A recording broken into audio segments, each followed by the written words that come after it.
Hello bachcho, let's see this question. The question says the electrolytic conductance is a direct measure of option A resistance, B potential, C option D dissociation. So यहाँ पे हमारे पास इस question में पूछा गया है कि जो इलेक्ट्रोलिटिक कंडक्टेंस होता है ये डायरेक्ट मेजर होता है इन चारों जो ऑप्शंस दिया है उनमें से किसके। ठीक है, तो we have to talk about the electrolytic conductance. ठीक है, अब ये जो इलेक्ट्रोलिटिक कंडक्टेंस होता है इसका मतलब क्या है, इलेक्ट्रोलिटिक कंडक्टेंस क्या है। देखो हमें पता है कंडक्टेंस हम कब यूज करते हैं, कंडक्टेंस मतलब क्या, दैट कंडक्ट, ठीक है, जो कंडक्ट कर सकता है।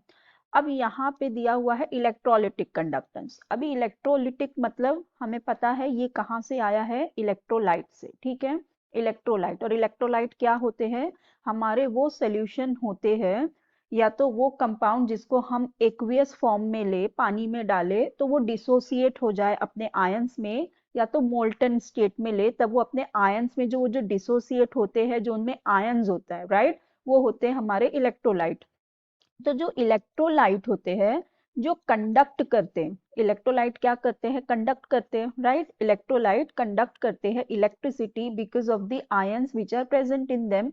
लेकिन ये पॉसिबल होता कब है कि जो इलेक्ट्रोलाइट है कंडक्ट कर सके इलेक्ट्रिसिटी, जब ये क्या हो, डिसोसिएट हो जाए, राइट। ये कब इलेक्ट्रोलिटी कंडक्टेंस अपनी शो करेंगे, जब ये डिसोसिएट होंगे, जब ये डिसोसिएट होंगे अपने आयंस में तभी तो ये इलेक्ट्रिसिटी कंडक्ट कर पाएंगे। फॉर एग्जाम्पल अगर हम बात करें NaCl की, वी नो दैट NaCl को हम एज अ इलेक्ट्रोलाइट यूज करते हैं। क्यों, क्योंकि जब हम इसे एक्वियस फॉर्म में डालते हैं या मोल्टन स्टेट में लेते हैं तो ये क्या करता है, ये डिसोसिएट होता है अपने आयंस के अंदर। ठीक है, ये डिसोसिएट हो जाता है into Na plus and Cl minus ion. तो यहाँ पे हमारे पास पॉजिटिव और नेगेटिव आयंस हमें मिलते हैं। सो ये जो आयन होते हैं ये क्या करते हैं, इलेक्ट्रिसिटी को कंडक्ट करने का काम करते हैं। ठीक है, ये क्या करते हैं, इलेक्ट्रिसिटी कंडक्ट करते हैं। सो इसका ये मतलब हुआ कि जो इलेक्ट्रोलिटिक कंडक्टेंस है ये डायरेक्टली एंड मेनली डिपेंड करता है किस पे, डिसोसिएशन पे, राइट।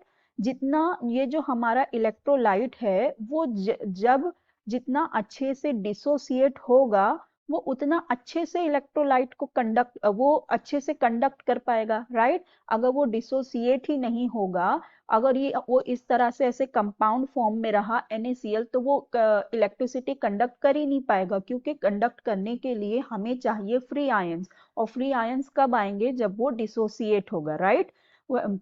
सो इसलिए जो हमारी इलेक्ट्रोलिटिक कंडक्टेंस होती है वो डायरेक्ट मेजर होती है डिसोसिएशन के। ठीक है, अभी देखो ऑप्शन ए में हमें दिया हुआ है रेजिस्टेंस, और हमें पता है जो रेजिस्टेंस होता है, जो रेजिस्टेंस होता है ये इनवर्सली प्रोपोर्शनल होता है कंडक्टेंस से, राइट। तो मतलब ये क्या है, ये इसके डायरेक्टली प्रोपोर्शनल नहीं है। मतलब कि अगर हम रेजिस्टेंस को इंक्रीज करेंगे तो कंडक्टेंस क्या होगा, डिक्रीज होगा। तो इसका मतलब ये इसका डायरेक्ट मेजर नहीं है, तो हमारा रेजिस्टेंस तो नहीं हो सकता, रॉन्ग हो जाएगा।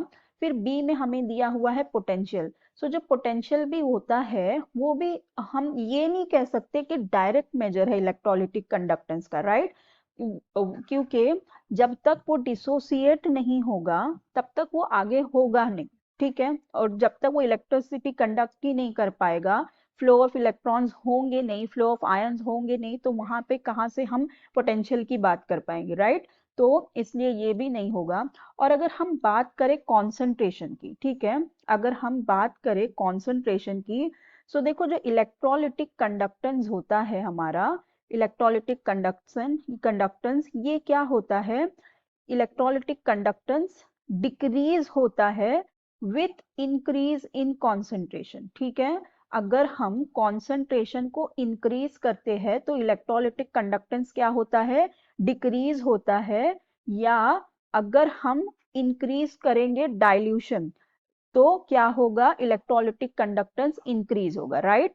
It increases with increase in dilution, increases with increase in dilution and decreases with decrease in dilution. ठीक है, तो यहाँ पे हम इस तरह से लिख लेते हैं, तो ये दोनों में हो जाएगा कि जो इलेक्ट्रोलिटिक कंडक्टेंस है ये इंक्रीज होता है विथ इंक्रीज इन डाइल्यूशन और डिक्रीज होता है with increase in decrease in concentration. ठीक है, तो मतलब ये इससे भी क्या हो गया, इनवर्सली ही प्रोपोर्शनल हुआ ना, कि मतलब उसका कॉन्सेंट्रेशन हम कम कर रहे हैं तो हमें इलेक्ट्रोलिटिक कंडक्टेंस ज्यादा मिल रहा है। क्यों ऐसा होता है कि जब हमने इसका डाइल्यूशन इंक्रीज किया तो इसकी कंडक्टेंस हमें ज्यादा मिली, हम इसे डाइल्यूट करेंगे तो हमारे पास क्या होंगे, there will be more ions are produced, right? यहाँ पे क्या हो जाएंगे, more ions are produced, and with increase in ions, number of ions, ultimately the conductance will increase,